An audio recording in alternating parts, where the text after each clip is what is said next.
안녕하세요. 오늘도 사연살롱을 찾아주셔서 감사합니다. 저는 50대 초반에 서울에 사는 여성이에요. 지금까지 살아보니 50년이라는 세월이 긴 것도 아닌데 어릴 때는 50이라고 하면 왜 그렇게 까마득하게 느껴졌는지 모르겠어요. 그렇게 길지도 짧지도 않은 인생이지만 저의 이야기를 해볼까 해요. 저희 집은 제가 6살쯤에 아빠가 친척 보증을 선 게 잘못돼서 집안이 완전히 풍비박산이 났어요. 제 기억이 있을 때부터 저희 집은 매일 저녁은 먹을 수 있을지 엄마가 걱정하고 눈물 흘리는 게 일상이었어요.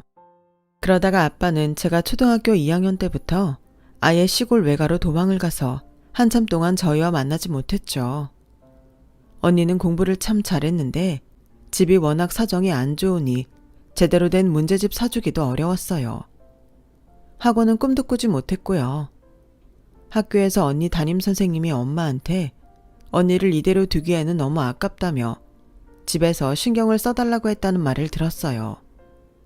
엄마는 언니를 늘 미안한 마음으로 지켜보다가 결국 한 가지 결단을 내리게 됐어요. 언니를 미국에 잘 사는 동양인 부부에게 입양 보내기로 했어요. 그 부부는 아이가 생기지 않아서 계속 시도를 하다가 나이를 먹게 됐대요. 언니처럼 똑똑하고 예쁜 딸을 원했다나 봐요. 혜정아, 엄마는 절대 너를 버리는 게 아니야. 혜정이 벌써 4학년인데 이렇게 머리 좋고 똑똑한 딸 이대로 두면 안 될 것 같아서 그래. 거기는 여기보다 훨씬 좋으니까 가서 꼭 잘 살아야 돼. 마음 단단히 먹고 강하게. 알았지?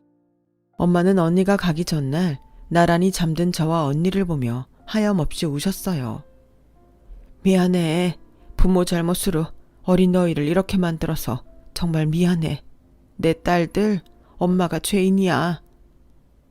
잠든 척하고 있던 저는 어린 마음에도 울면 안 된다는 생각에 얼마나 꾹 참았는지 아직도 기억이 생생해요. 저와 엄마는 공항에 가지 않고 집에서 언니와 이별을 했어요. 언니가 미국에 가고 난 후 저희 집 형편은 전보다 나아졌어요.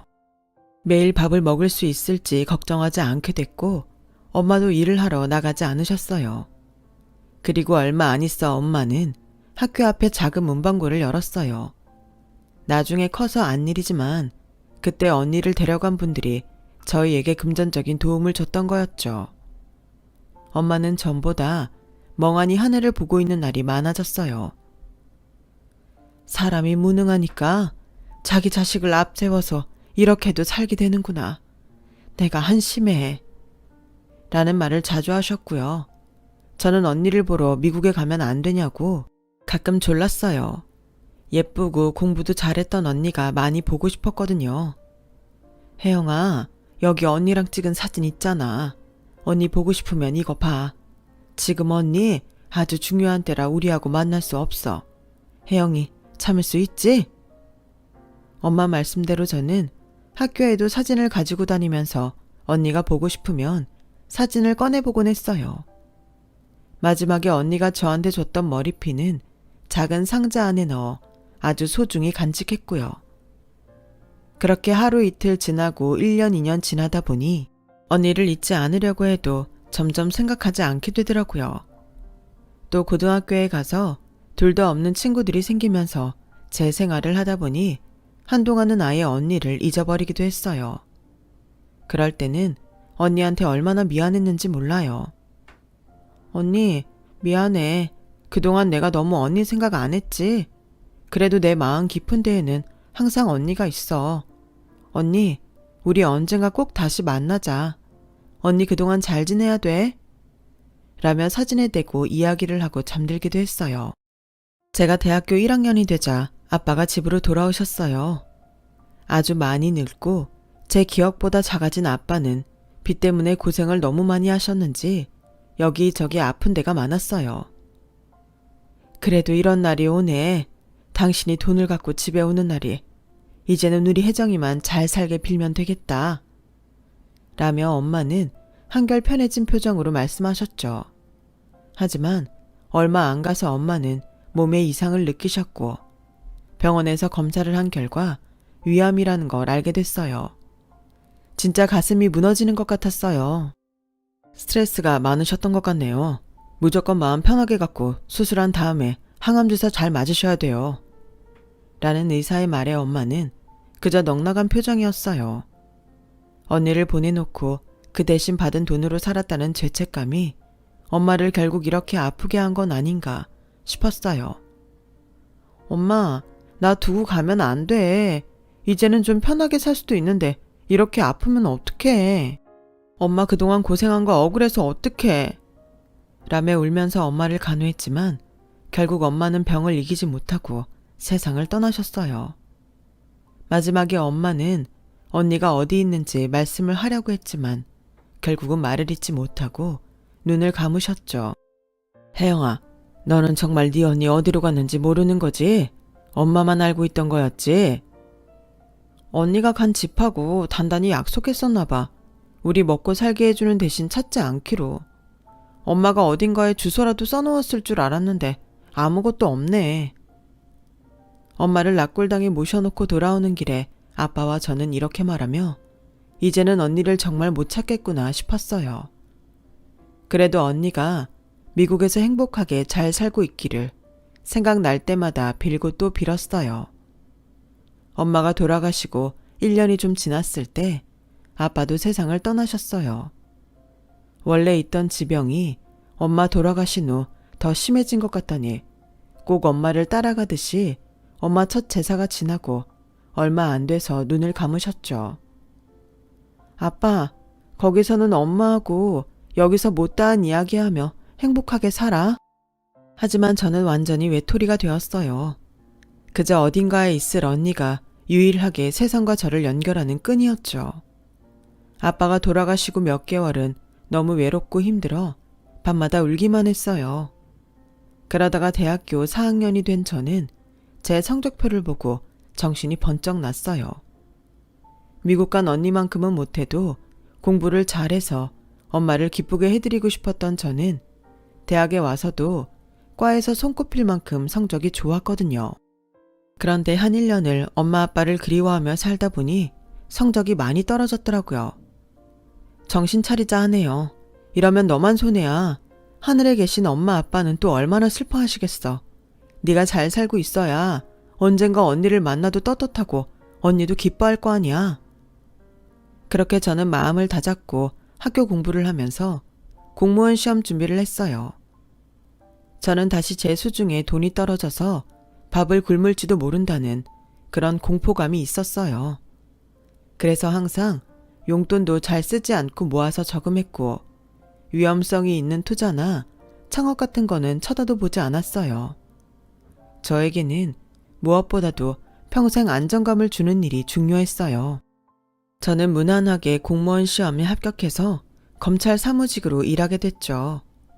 제가 검찰 사무직을 택한 건 우리 집이 친척한테 당한 보증 사기 때문에 어려웠던 시절이 길었던 게 큰 이유였어요. 물론 제가 언니처럼 아주 똑똑했다면 검사가 돼서 그런 사람들 다 잡아들였다면 좋았겠죠. 하지만 제가 할 수 있는 범위 내에서 그런 사기꾼들을 잡는 데에 도움을 줄 수 있고 안전된 일은 검찰 사무직이었거든요. 공무원은 칼퇴라고 하지만 그래도 일이 일인지라 퇴근 시간이 지나서도 일할 때도 많았어요. 영감님이 집에 안 가고 계속 일을 할 때에는 저도 붙어 있었고요. 하지만 아무도 없는 저는 오히려 일을 하는 게 좋았어요. 집에 가봤자 아무도 없이 홀로 외롭게 밥을 먹어야 했으니까요.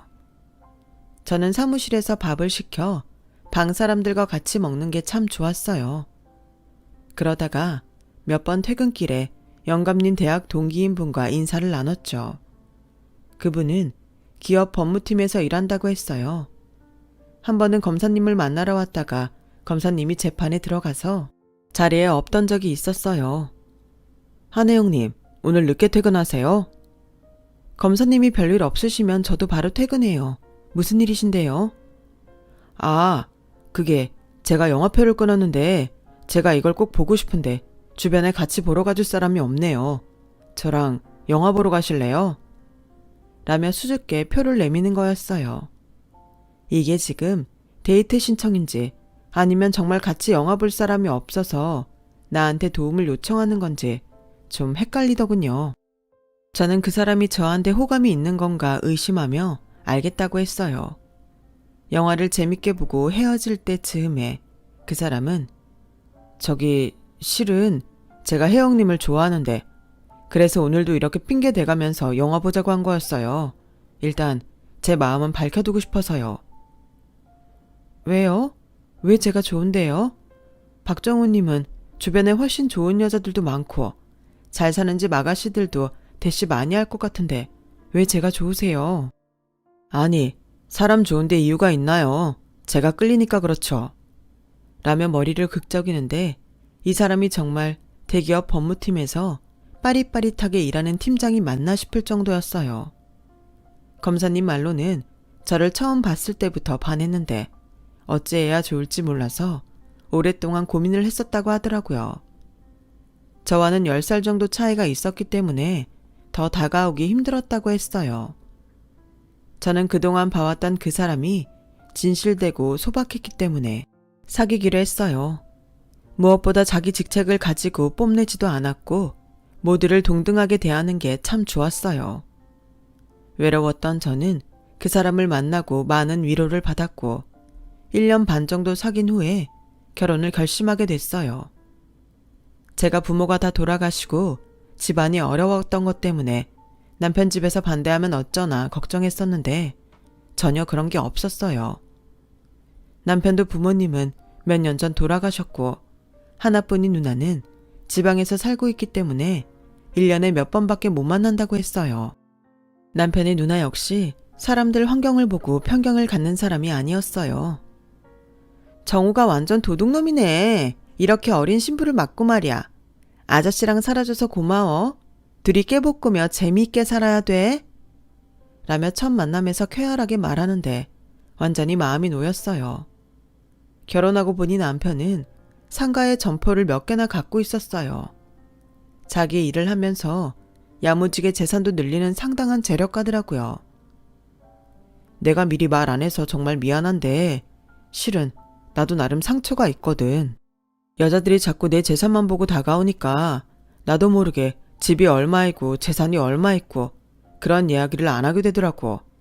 당신을 의심해서 그런 건 아니었어. 괜찮아. 그럴 수 있어. 나도 우리 집 사기 당한 것 때문에 트라우마 있는데 그거랑 비슷할 것 같아. 남편은 이해해줘서 고맙다고 했는데 사실 저는 자기 재산인데 뭘 저렇게 미안해하나 싶을 정도였어요. 그만큼 남편은 상대에게 진심을 다하는 성격인 거였어요. 남편은 상가들을 정리하고 그 돈으로 아파트를 사서 전세를 놓았어요. 저나 남편의 월급으로도 생활은 충분했기 때문에 저는 남편의 재산에는 별 신경을 쓰지 않았어요. 대신 저도 제 월급에서 일정 부분을 떼어서 계속 저금을 하고 있었죠. 혹시라도 무슨 일이 생길 수도 있으니 그런 날들을 위해 대비해야 하니까요. 남편 역시 제가 월급으로 뭘 하든 상관하지 않았어요. 오히려 생활비를 남편이 더 내놓으면서 생색도 내지 않았고요. 저는 그런 남편이 너무 고마워서 한 번은 엄마 아빠 납골당에 가서 두 분에게 감사하다고 한 적이 있었어요. 엄마 아빠가 하늘에서 날 지켜줘서 이렇게 좋은 남편 만난 것 같아. 너무 감사해, 엄마 아빠. 엄마 아빠한테 부끄럽지 않게 잘 살게. 물론 그 일을 남편한테는 이야기하지 않았고 잠깐 바람 쐬다 왔다고 했죠. 남편은 회사 일이 바빠서 야근도 많았고 출장도 꽤 있었어요. 저한테는 항상 무엇 때문에 야근하는지, 출장은 어디로 가고 무슨 일 때문인지 꼭 설명했어요. 그렇게 일일이 설명 안 해도 괜찮아. 회사 일이 다 그렇지 뭐. 우리 같은 공무원하고 같을 수 없잖아. 나는 일이 바쁘다는 걸 이유로 집에 제대로 이야기도 안 하고 늦고 출장 가고 그러는 거 싫어. 그런 게 특권인 줄 아는 게 별로거든. 저는 그런 성실한 남편에게 마음속 깊이 감사했죠. 그런데 언제부터인가 남편이 출장 일정을 대충 말하기 시작했어요. 처음 몇 번은 그럴 수 있다고 생각했어요.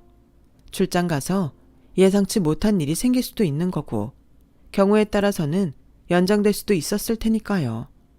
하지만 출장이라고 일정을 흐지부지 말한 적 없었던 남편이 자꾸만 그러는 데다가 출장도 전보다 많아진 것 같아서 회사에 무슨 일이라도 생긴 건가 싶었어요. 혹시 회사 뭐 어려운 일 있어? 미국에 무슨 일 터진 거야? 전에는 2달이나 3달에 한 번 가던 미국 출장을 왜 이렇게 매달 가? 아, 그게 좀 그럴 일이 있어. 남편은 표정이 어두워지면서 저와 눈을 못 맞췄어요. 저와 2년 가까이 살면서 그런 적이 없는데 왜 그러는지 알 수 없었죠. 제가 결정적으로 남편을 의심하게 된 건 자꾸 생활비를 줄여서 주는 것 때문이었어요. 3번까지는 그런가 보다 했는데 그냥 줄이는 것도 아니고 자꾸 늦어지더라고요. 그러더니 아예 일주일, 1달 이렇게 밀리는 거였어요. 저는 생활비를 안 주고 3달이 지나자 더는 참을 수가 없었어요. 당신 정말 아무 일 없어? 왜 생활비를 안 줘? 지금 4달째인 거는 알아? 부부가 돈 가지고 따지는 거 좀 치사하긴 한데 1년에 4분의 1을 내 돈으로만 생활했잖아. 그러니 나도 안 물어볼 수가 없지. 왜 그래? 무슨 일이 생긴 거면 나도 알아야지. 정말 미안. 내가 너무 바빠서 완전 깜빡했어. 이따 나가자마자 넣어줄게. 남편은 정말 그날 바로 2달치를 입금했어요. 하지만 그 다음 달에 또 생활비를 주지 않았고 저는 불안함에 가슴이 두근거렸어요. 아무래도 남편한테 제가 모르는 일이 생긴 게 분명했어요. 저는 결국 남편을 하루 정도 미행했고 남편이 어떤 여자를 호텔 커피숍에서 만나서 이야기하는 장면을 목격했어요. 그걸 본 순간 저는 바로 호텔을 뛰쳐나왔어요. 설마 했는데 남편한테 다른 여자가 생긴 건가 싶어 너무 두려웠죠. 그 여자는 깔끔한 정장 차림에 굉장히 사무적으로 보였어요. 그래, 일 때문에 만난 걸 수도 있잖아. 별일 아닐 거야. 하지만 남편이 그 여자를 만난 건 퇴근 시간이 지난 후였어요. 남편은 그날 오후에 저한테 회사 고객과 미팅이 있다며 문자를 주긴 했어요. 그렇지만 왜 평범한 카페를 놔두고 호텔 커피숍까지 가야만 했을까? 특별한 사이는 아닐까? 별별 생각이 다 들었죠. 그리고 그 다음 날에 또다시 남편이 생활비를 넣지 않자 제 불안과 의심은 거의 확신으로 바뀌었어요. 저는 남편이 저 몰래 무슨 일을 꾸미고 제가 뒤늦게 뒤통수 맞는 게 싫었어요. 그래서 혹시 제가 모르는 다른 일이 있을까 해서 알아보았죠. 그 과정에서 저는 남편이 아파트를 팔았다는 걸 알게 됐어요. 아파트 근처에서 전세 사는 사람이 저를 보더니 왜 아파트를 팔았냐며 새 주인이 너무 까다롭게 군다고 불만을 저한테 이야기했거든요. 어떡해요. 저희가 사정이 좀 있어서요. 죄송합니다. 저희가 어떤 사람인지까지는 알아볼 수가 없었어요. 저는 둘러대고 그 자리를 뜨면서 혹시 몰라서 몇 정거장 떨어진 데에 있는 부동산에 들어가 봤어요. 남편이 저한테 감추고 싶었다면 아파트 근처 부동산하고 거래하지 않았을 것 같았거든요. 거기 저쪽 3동에 있는 부동산에서 팔았을걸요. 거기서 아파트 근처 부동산하고 연결해서 팔았다고 들었어요. 왜요? 아파트 알아보시게요? 네. 얼마 정도에 팔렸는지도 아세요? 거기가 왜인지 몰라도 좀 급하게 팔았다는 것 같던데요. 급전이 필요했을 수도 있는데 좀 아까워요. 앞으로 계속 오를 텐데. 감사합니다. 나중에 다시 들를게요. 저는 일단 남편이 말해줄 때를 기다리기로 했어요. 하지만 남편은 1달이 지나도 아파트 판 걸 이야기 안 하더라고요.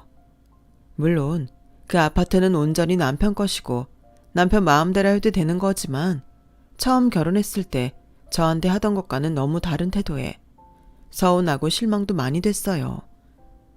제가 어쩌다 알게 됐다며 왜 팔았냐고 물어봐도 되지만 저 모르게 보증을 섰거나 아니면 딴 여자가 생겼을까봐 겁이 났어요.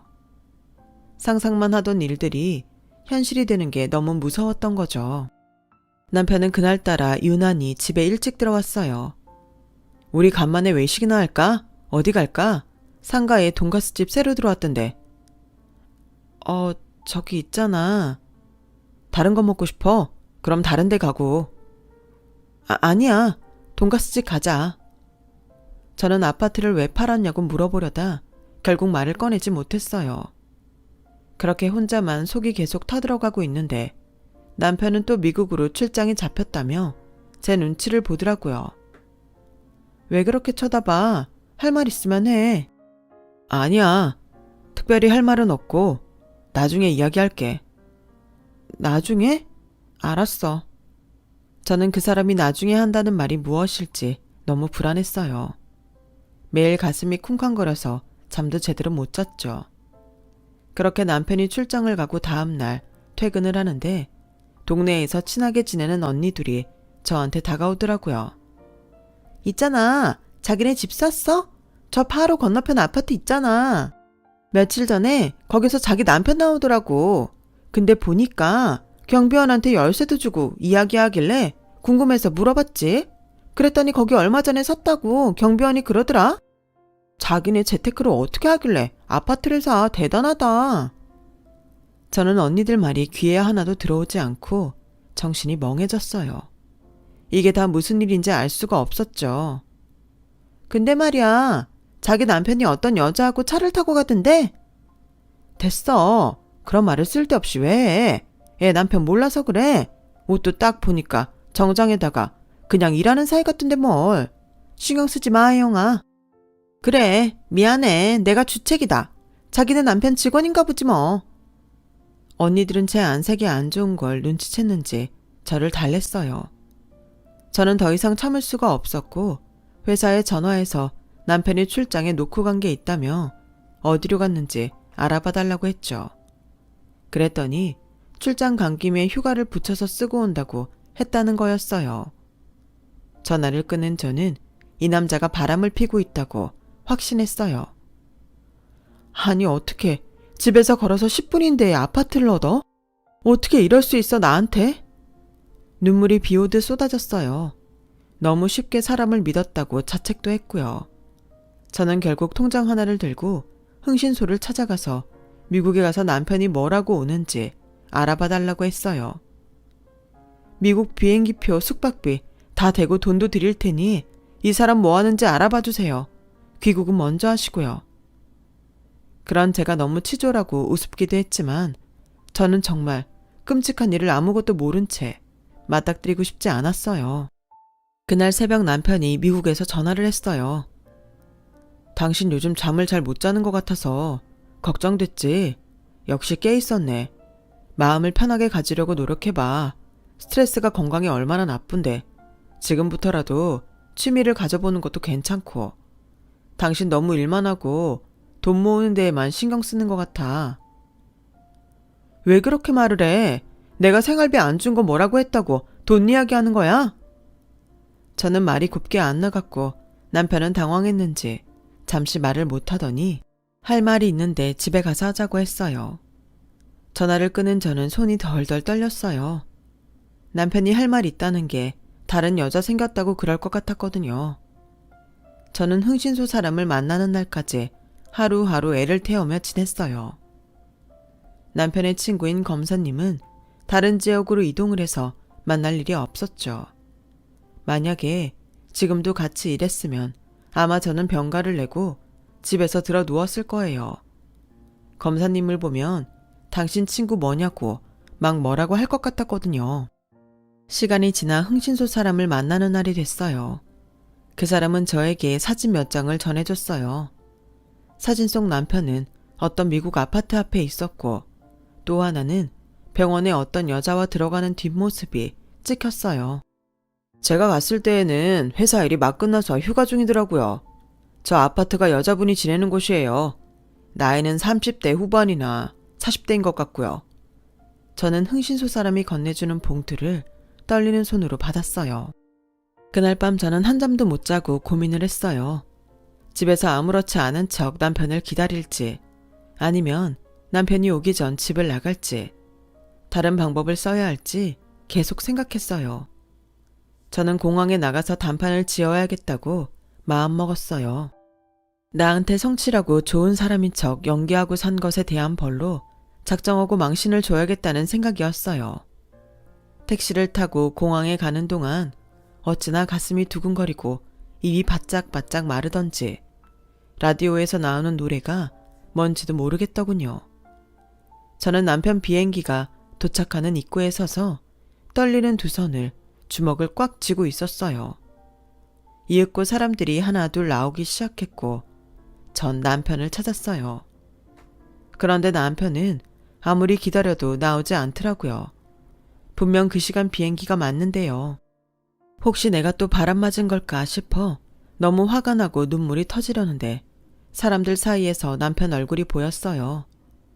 저는 남편이 어느 쪽으로 나올지 몰라서 먼발치에서 지켜보다가 남편이 왼쪽으로 걸음을 옮기길래 그곳으로 향했어요.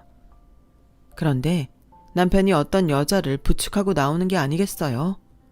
얼굴은 가려서 잘 보이지 않았지만 사진 속 여자가 분명했어요. 그 여자는 남편의 어깨에 머리를 기대고 손을 잡고서 천천히 걸음을 옮기고 있었고 남편은 거기에 맞춰서 걷고 있었어요. 저는 보자마자 따귀를 한 대 갈길 생각을 하며 바쁘게 걸음을 옮겨 남편에게 갔어요. 이윽고 남편 앞에 제가 딱 버티고 서자 남편은 놀라서 눈이 휘둥그레졌어요. 당신 웬일로 여기를 다 나왔어? 왜? 내가 나오면 안 될 때라도 나왔어? 아니, 그게 아니고 너무 의외라서. 의외라니. 이런 식으로 놀라지도 않고 담담한 남편을 보니 어이가 없고 분이 차올라서 막 손을 올리려는데 혜영아, 너 혜영이니? 하는 여자의 목소리에 저는 그만 그 자리에서 얼어붙고 말았어요. 앙상하게 마르고 핏기 없는 얼굴에서 어릴 적 언니 모습이 보였거든요. 언니? 정말 언니야? 혜정이 언니 맞아? 혜영아, 내 동생 혜영아, 너 다시는 못 보고 죽는 줄 알았는데. 언니는 나한테 쓰러지듯 안기더니 펑펑 울었어요. 언니는 너무 가벼워서 안긴 것 같지도 않았죠. 이게 다 어떻게 된 거야? 당신, 이게 뭐야? 저는 눈물을 줄줄 흘리며 남편을 바라보았어요. 남편도 붉어진 눈두덩이를 손수건으로 닦고 있었어요. 알고 보니 남편은 제가 어릴 때 언니와 헤어진 이야기를 듣고는 그때부터 미국 출장을 갈 때마다 언니를 찾았다고 해요. 저한테 출장 일정을 얼버무릴 즈음에 언니를 찾을 단서를 발견해서 미국 탐정한테 부탁을 해 같이 찾아다녔다고 하네요. 언니는 입양 간 집에서 잘 자라고 좋은 대학을 나왔고 또 남편도 만나서 잘 살고 있었대요. 그러던 어느 날 여행 갔던 지역에서 사고를 당해 남편은 그 자리에서 죽고 언니는 다리에 장애를 가지게 됐다는 거였어요. 그즈음 양부모님들도 돌아가셔서 언니는 완전히 혼자가 됐다는군요. 언니는 정신적 충격 때문에 몸이 너무 약해져서 일을 할 수 없었대요. 그 바람에 보험이 다 끊겨서 공공병원에 가서 겨우 통증만 멎는 약을 받아왔다고 해요. 모든 걸 잃고 충격에 빠진 언니를 남편이 찾아냈던 거였죠. 난 처음에 사기치는 줄 알고 얼마나 경계를 했는데 근데 너랑 혼인신고한 것도 보여주고 회사 직함도 보여주더라. 네가 지금 공무원으로 일 잘하고 있다고 사진도 보여줬어. 얼마나 감격스러웠는지 넌 상상도 못할 거야. 다시는 우리 가족 못 만나고 이렇게 타지에서 외롭게 죽나 했거든. 남편은 언니를 그냥 둘 수 없다고 판단하고 그동안 언니가 한국에 들어올 수 있는 몸 상태를 만들기 위해 병원비를 내면서 일단 기본적인 치료를 마쳤다고 했어요. 당신 그래서 생활비를 제때 못 준 거였어? 이런 일이면 왜 진작 말을 하지 않았어? 내가 말하지 말라고 했어. 사실 한국에 올 생각은 없었거든. 염치 없지만 네 남편 힘으로 병원을 다니고 좀 나으면 다시 취직할 생각이었어. 자존심이 상해서 이런 모습으로 널 만나기 싫었어. 하지만 남편의 간곡한 설득에 결국 고집을 꺾고 한국에 오게 됐다더군요. 미안해, 혜영아. 솔직히 아무 일 없이 잘 사는 네가 좀 믿기도 했어. 내가 많은 걸 누리며 여기서 잘 살던 시간을 잊어버리고 말이야. 너무 아프다 보니까 사람이 속도 좁아지고 생각도 뒤틀리는 것 같아. 괜찮아. 그럴 수 있지. 그동안 혼자서 얼마나 힘들었어. 나는 절대 그렇게 못 살았을 거야. 언니니까 견뎠지. 저는 언니와 서로 끌어안고서 펑펑 울었어요.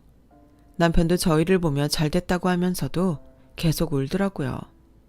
남편은 요즘 제가 계속 기분이 안 좋은 것 같아서 언니 이야기를 미리 하고 싶었는데 언니가 끝까지 자기가 한국에서 좀 나아지면 알려달라고 부탁한 것 때문에 말을 하고 싶어도 못했다고 했어요. 내가 그래도 동생한테 떳떳한 모습으로 나타나야지 싶어서 좀 더 건강해지고 영어 선생님 자리라도 찾고 너랑 인사하려고 했어. 내가 처음 보는 동생 남편한테 너무 어려운 부탁을 했지. 근데 네 남편 정말 진짜 괜찮은 것 같아. 내 그런 부탁까지 사소하게 생각하지 않고 지켜준 거 보면 말이야. 남편이 10분 거리에 얻은 아파트는 언니가 있을 집이었던 거였어요. 남편은 자기 재산을 털어서 저를 위해 그리고 언니를 위해서 많은 것을 내주었어요. 어떻게 그런 생각을 다 했어. 내 언니잖아. 아파트를 구해도 내가 하는 게 맞지. 내가 이러면 너무 미안해서 당신은 어떻게 봐. 당신하고 당신 언니 사연이 너무 마음 아팠고 내가 당신을 위해 뭘 해줄 수 있을까 고민해 봤는데 그게 최선 같더라고. 저 형이 여기서 편히 머물 곳이 있어야 당신도 마음 편하게 지낼 수 있잖아. 저는 남편을 끌어안고 펑펑 울었어요. 그동안 의심했던 것도 너무 미안했고 혼자 불안해하며 지냈던 시간들이 너무 바보 같기도 했고요. 그만큼 남편을 믿지 못했다는 자괴감에 더 눈물이 났던 것 같아요. 남편은 괜찮다며 미리 말 못해서 미안하다고 저를 토닥여줬어요. 그렇게 제가 남편을 의심했던 일은 일단락 되었고 언니는 한국의 대학병원에서 다시 검사를 받았어요. 다행히 저는 다리는 한 번 더 수술하면 나아질 거라고 하더라고요. 언니는 수술 날짜를 받아 병원에 입원했어요. 저는 언니가 수술을 하는 동안 꼼짝 않고 수술실 앞에 있었어요. 하늘에 계신 엄마 아빠가 언니 수술이 잘 되게 해달라고 계속 기도하고 또 기도했어요. 다행히 언니는 수술을 잘 마쳤고 길고 긴 재활치료에 들어갔어요. 그리고 몇 달 후 언니가 어느 정도 걷는 게 편해졌을 때 엄마 아빠를 모신 낙골당에 갔죠. 엄마 아빠, 우리 이렇게 다시 만났어. 내가 너무 늦게 왔지? 혜영이 혼자 고생하며 살았을 텐데 이제 내가 옆에서 지켜줄게.